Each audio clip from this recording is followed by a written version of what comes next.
दिल्ली के जहांगीरपुरी में आज अवैध निर्माण पर चलेगा बुलडोजर। एमसीडी ने कार्रवाई के दौरान सुरक्षा के लिए 400 पुलिसकर्मी मांगे। जहांगीरपुरी में अतिक्रमण हटाने की तैयारी शुरू। सुबह से ही दिखने लगा पुलिस का भारी जमावड़ा। जहांगीरपुरी हिंसा के आरोपी अंसार और सलीम चिकना की आज रोहिणी कोर्ट में होगी पेशी। पुलिस हिरासत हो रही है खत्म। दिल्ली हिंसा को लेकर गृह मंत्रालय की बड़ी कार्रवाई। हिंसा के 5 आरोपियों अंसार, सोनू चिकना, सलीम, आहिर और दिलशाद पर एनएसए लगाया गया। 1 साल तक नहीं मिल पाएगी जमानत। दिल्ली हिंसा में 2 और गिरफ्तारियां। सोनू चिकना को हथियार देने वाला गुलाम रसूल उर्फ गुल्ली और पथराव में शामिल दिलशाद भी गिरफ्तार। 3 नाबालिग समेत अब तक कुल 26 आरोपी पकड़े गए।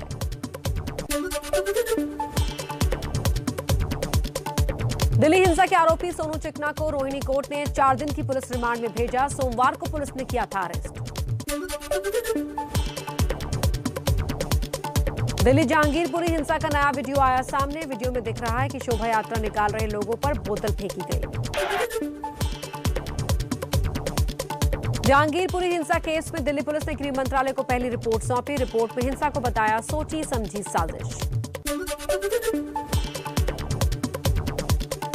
दिल्ली दंगों की पीएफआई कनेक्शन की भी जांच। दिल्ली के स्पेशल सीपी दीपेंद्र पाठक ने कहा, दंगों में पीएफआई की भूमिका है या नहीं, जांच जारी। हथियार के साथ दिखने वाले सभी आरोपी गिरफ्तार।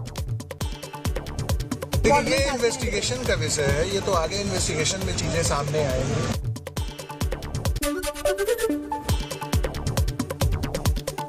दिल्ली दंगे के पश्चिम बंगाल कनेक्शन की जांच तेज। दिल्ली पुलिस की टीम पूर्वी मिदनापुर पहुंची।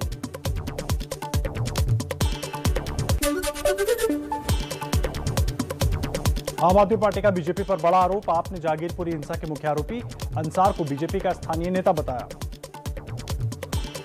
तथाकथित मास्टरमाइंड की तस्वीरें लाया हूं, आप दिखा दो। ये वो आदमी है जिसका नाम अंसार है। देखिए टोपी कितनी जम रही है इनके ऊपर, भारतीय जनता पार्टी की टोपी लगा के।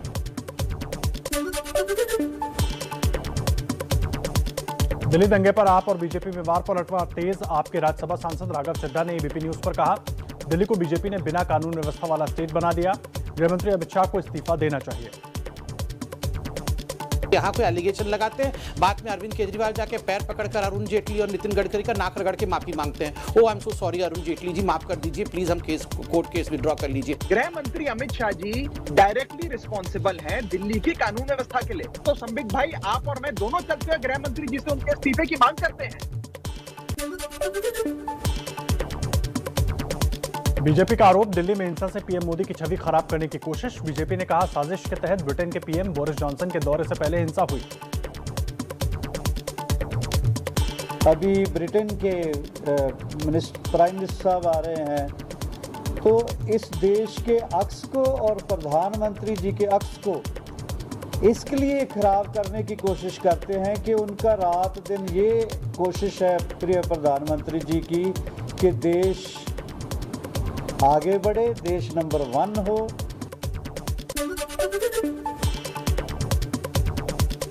दिल्ली बीजेपी के नेताओं ने पुलिस कमिश्नर से मुलाकात की। हिंसा में आम आदमी पार्टी के कनेक्शन की जांच की मांग की। कहा, रोहिंग्या वाले दंगाइयों को आप सरकार का समर्थन है। शिवसेना का बीजेपी पर निशाना। कहा, हिंसा दिल्ली में एमसीडी और बृहन मुंबई महानगर पालिका चुनाव के लिए बीजेपी की साजिश। जिस तरह से दंगे का माहौल बन गया है या बनाया गया है, खास करके सत्ताधारी पार्टी की तरफ से, ये बहुत ही दुर्भाग्यपूर्ण है।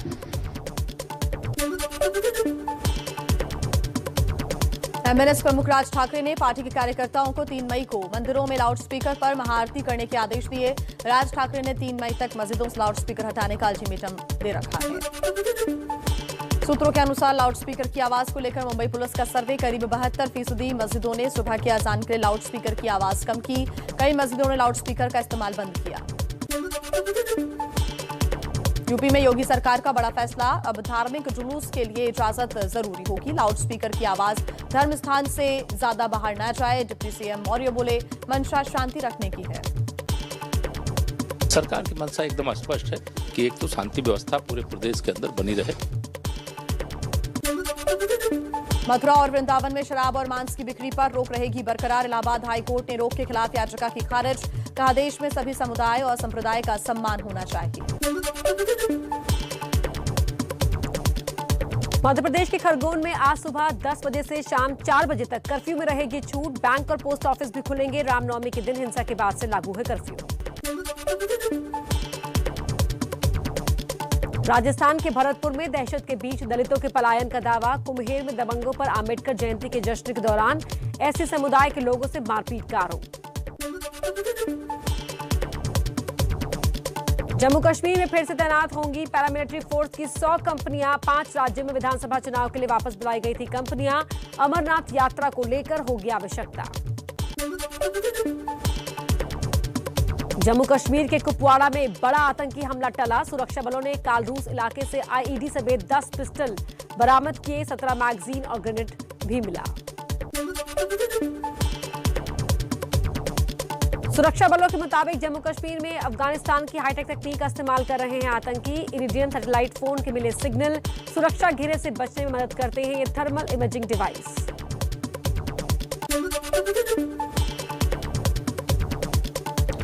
लद्दाख में चीन की नई साजिश। एलओसी से सटे हॉट स्प्रिंग में लगाए 3 मोबाइल टावर। भारतीय क्षेत्र में निगरानी का खतरा बढ़ा। लद्दाख के पार्षद कोंचोक स्तांजिक ने जारी की तस्वीरें।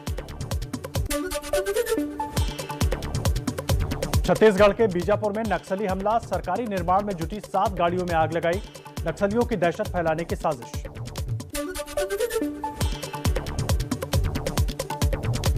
मई के पहले हफ्ते में पीएम मोदी का 3 देशों का दौरा। जर्मनी, डेनमार्क और फ्रांस की यात्रा पर जाएंगे। 24 अप्रैल को पीएम मोदी का जम्मू कश्मीर दौरा। पंचायती राज दिवस कार्यक्रम में होंगे शामिल। उपराज्यपाल मनोज सिन्हा ने दी जानकारी।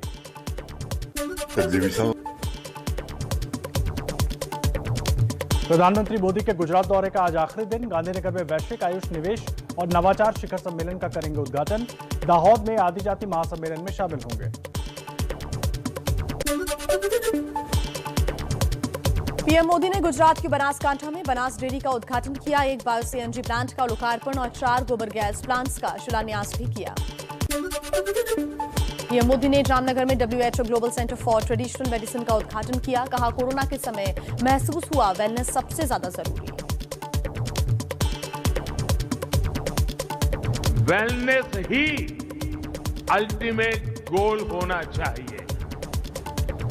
साथियों, वेलनेस का हमारा जीवन में क्या महत्व है, ये हमने कोविड पैंडेमिक के इस दौर में अनुभव किया है। दिल्ली में चुनावी रणनीतिकार प्रशांत किशोर की आज फिर कांग्रेस अध्यक्ष सोनिया गांधी के साथ बैठक। कमलनाथ और राजस्थान के सीएम अशोक गहलोत होंगे शामिल। लगातार हार पर कांग्रेस का मंथन जारी। सोनिया गांधी के घर जुटे कांग्रेस के टॉप नेता चुनावी रणनीतिकार प्रशांत किशोर भी हुए शामिल। प्रशांत के सुझावों पर काम के लिए कांग्रेस ने एक पैनल बनाया। सुनील जाखड़ के बागी तेवर कांग्रेस के कारण बताओ नोटिस का अब तक नहीं दिया जवाब। पार्टी 6 साल के लिए कर सकती है निष्कासित। 1 हफ्ते पहले अनुशासनहीनता नोटिस भेजा था।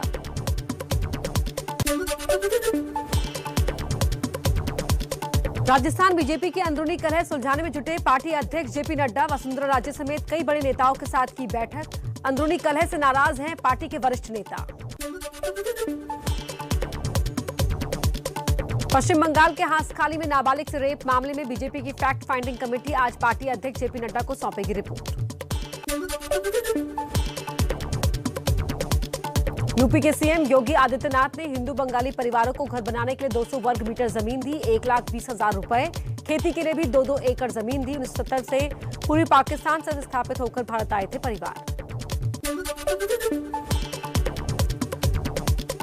बाराबंकी में यूपी के डिप्टी सीएम ब्रजेश पाठक ने अस्पताल में खराब हालत को लेकर अधिकारियों को फटकारा।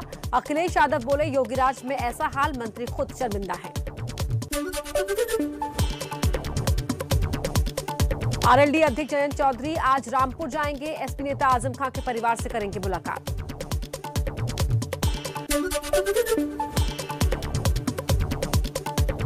मुंबई में उद्धव ठाकरे सरकार के खिलाफ बीजेपी का मिशन पोल खोल। बीजेपी की गाड़ियां घूम घूमकर सरकार विरोधी मुहिम चलाएंगी, लेकिन पहले दिन ही बीजेपी की बस पर चले पत्थर।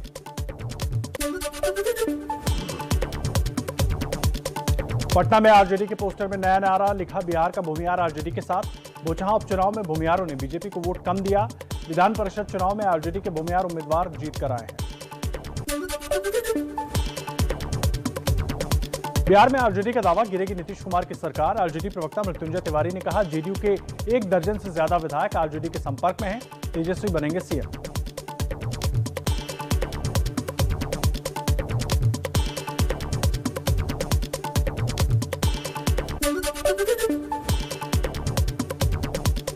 बिहार के शराबबंदी कानून को चुनौती देने वाली याचिकाओं पर आज सुप्रीम कोर्ट में सुनवाई। शराबबंदी कानून रद्द करने की मांग की गई है।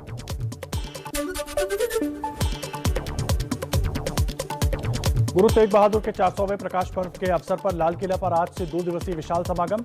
आज गृह मंत्री अमित शाह होंगे शामिल। कल पीएम मोदी लाल किले से देश को संबोधित करेंगे। चारधाम यात्रा में गैर हिंदू श्रद्धालुओं का होगा वेरिफिकेशन। उत्तराखंड की धामी सरकार का ऐलान। साधु संतों ने यात्रा में सिर्फ हिंदुओं के प्रवेश की मांग की थी। हमारा प्रदेश शांत रहना चाहिए, हमारे प्रदेश की धर्म संस्कृति बची रहनी चाहिए। उसको लेकर सरकार अपने स्तर से भी इस पर ड्राइव चलाएगी और हम कोशिश करेंगे कि जिन लोगों के यहाँ पर ठीक प्रकार से वेरिफिकेशन नहीं है उनके भी वेरिफिकेशन हो। चारधाम पर सीएम धामी के फैसले का साधु संतों ने किया स्वागत। शंकराचार्य परिषद के अध्यक्ष आनंद स्वरूप ने कहा, मुख्यमंत्री के फैसले का स्वागत करते हैं। आनंद स्वरूप ने सीएम को पत्र लिखकर चारों धामों में गैर हिंदुओं के प्रवेश पर रोक की मांग की थी। और कोई भी गैर हिंदू चारधाम यात्रा में प्रवेश नहीं कर पाएगा, कोई भी प्रसाद की दुकान नहीं लगा पाएगा। ये बहुत ही स्वागत योग्य कदम है। बद्रीनाथ केदारनाथ मंदिर समिति के अध्यक्ष अजेंद्र अजय ने सीएम के फैसले का किया स्वागत। कहा, उत्तराखंड से 2 अंतर्राष्ट्रीय सीमाएं लगती है और इसलिए कुछ नियम होने चाहिए जिसमें लोगों का वेरिफिकेशन किया जा सके। धार्मिक और पौराणिक महत्व को देखते हुए इसके साथ साथ, क्योंकि ये जो क्षेत्र है ये 2 अंतर्राष्ट्रीय सीमाओं से जुड़ा हुआ क्षेत्र है, तो राष्ट्रीय सुरक्षा के मद्देनजर भी इस प्रकार के इस प्रदेश में कुछ विशेष प्रावधान होने चाहिए। यूपी के बीजेपी सांसद सुब्रत पाठक का बयान। कहा, जिस व्यक्ति की चारधाम में आस्था नहीं है उसके वहां जाने का क्या औचित्य है। निश्चित रूप से ऐसे कोई भी व्यक्ति जिसकी वहां के ऊपर आस्था ही नहीं उसको वहां जाने का प्रश्न ही क्या होता है। मुंबई के अग्रीपाड़ा में कोऑपरेटिव हाउसिंग सोसाइटी की दूसरी मंजिल में लगी आग। आग पर काबू पाने के लिए मौके पर पहुंची फायर ब्रिगेड की 4 गाड़ियां।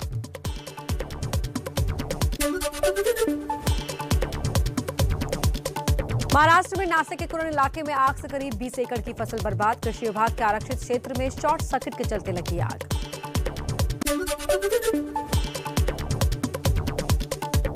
हिमाचल प्रदेश में शिमला के जंगलों में लगी भीषण आग। शिमला कालका हाईवे के पास तारादेवी के जंगल दहके। गर्मियों में आग लगने की घटनाओं में होता है इजाफा। राजस्थान के उदयपुर में सज्जनगढ़ सेंचुरी के जंगलों में धधक उठी है आग।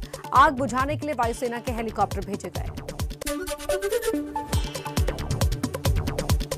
दिल्ली में फिर बढ़े कोरोना केसेस। आज जीडीएमए की बैठक में होगा कोरोना प्रोटोकॉल और सख्ती बढ़ाने पर विचार। 24 घंटे में 632 नए मरीज आए सामने।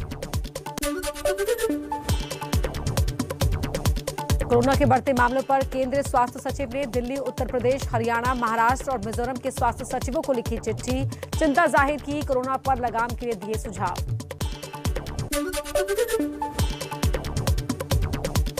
कोरोना के बढ़ते मामलों को देखते हुए ओडिशा सरकार का फैसला, राज्य में मास्क पहनना जरूरी किया गया।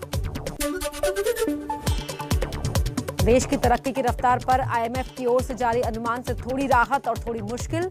दुनिया में सबसे तेज रफ्तार यानी 8.2% की रफ्तार से बढ़ेगी भारत की अर्थव्यवस्था, लेकिन जनवरी के मुकाबले अनुमान घटा।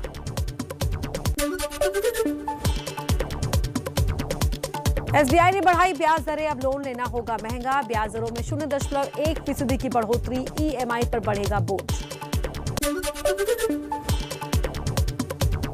दिल्ली एनसीआर समेत यूपी में गर्मी का सितम, मौसम विभाग का अनुमान आज से मिल सकती है कुछ राहत।